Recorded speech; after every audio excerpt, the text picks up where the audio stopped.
সর্বনাশ জামাতের সঙ্গে জোট করতে আসে। আমরা 5ই আগস্টের পরে 2024 কি বলছি, যে এখন যে পরিবেশ তৈরি হয়েছে 53 বছরে, ইসলামের পক্ষে এত সুন্দর পরিবেশ হয় নাই। এখন যদি আমরা বিচ্ছিন্ন থাকি, তাহলে ইসলামী নীতি আদর্শটাকে রাষ্ট্রীয় পর্যায়ে শক্তিশালী করার মতো পরিবেশ হবে না। এই জন্য আমরা বলছিলাম যে আমরা সমস্ত ইসলামী দলগুলো আমরা নির্বাচনে যে একটা বাক্স দিতে পারি, এই ঘোষণা দিয়ে আমরা কাজ করতেছি। এখন জামাতের সঙ্গে তো আমাদের ওইভাবে কোনো আনুষ্ঠানিকভাবে ওইভাবে তো আলোচনা হয়ও নাই, হয়েছে হয় না। বরঞ্চ আমাদের আলোচনা কাদের সঙ্গে হলো? প্রথম হলো আমাদের সমমনা। সমমনা কারা? কওমি ঘরানার, বিশেষ করে ইসলামী আন্দোলন, জমিয়তে ইসলাম, তারপর বাংলাদেশ খেলাফত মজলিস, নিজামে ইসলাম, ঐক্যজোট, এই বিভিন্ন এরা আলহামদুলিল্লাহ আমরা কি করলাম, আমরা একত্রিত হয়ে একত্রে আমরা বৈঠক করলাম। এরপরে আমরা জাতির কাছে সাংবাদিকদের মাধ্যমে একটা বাক্স পাঠাবার ব্যাপারে আমরা ঘোষণা দিলাম। কথা ঠিক কিনা? জামাত ইসলাম সর্বনাইতে আসলো, আইসা সাংবাদিককে প্রশ্ন করলো। তখন জামাত ইসলামের আমিরও বললো যে আমরা একটা বাক্স দিতে চাই। আমার কাছে প্রশ্ন করছে, আমিও বললাম যে একটা বাক্সই দিতে চাই। কি কথা ঠিক কিনা? গেল। এখন আমরা বলছি আমরা কখনো জোট করব না, আমরা নির্বাচনী একটা সমঝোতা করব, যেটা ইতিহাস অনেক আছে।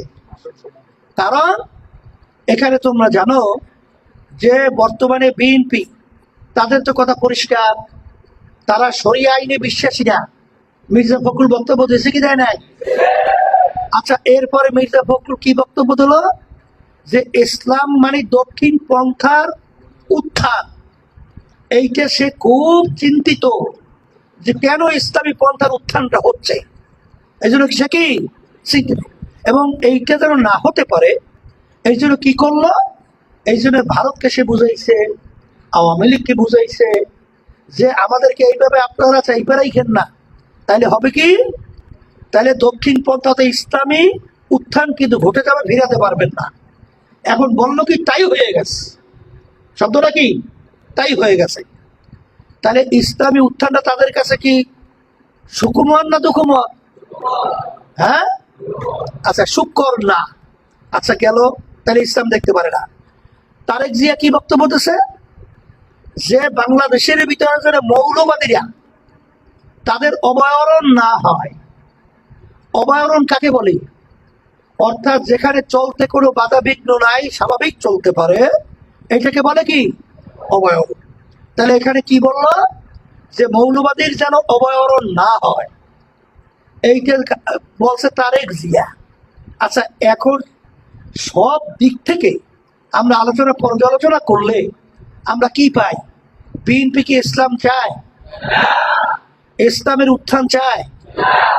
ইসলামের দলের, রাজনৈতিক দলের ভালো চায়?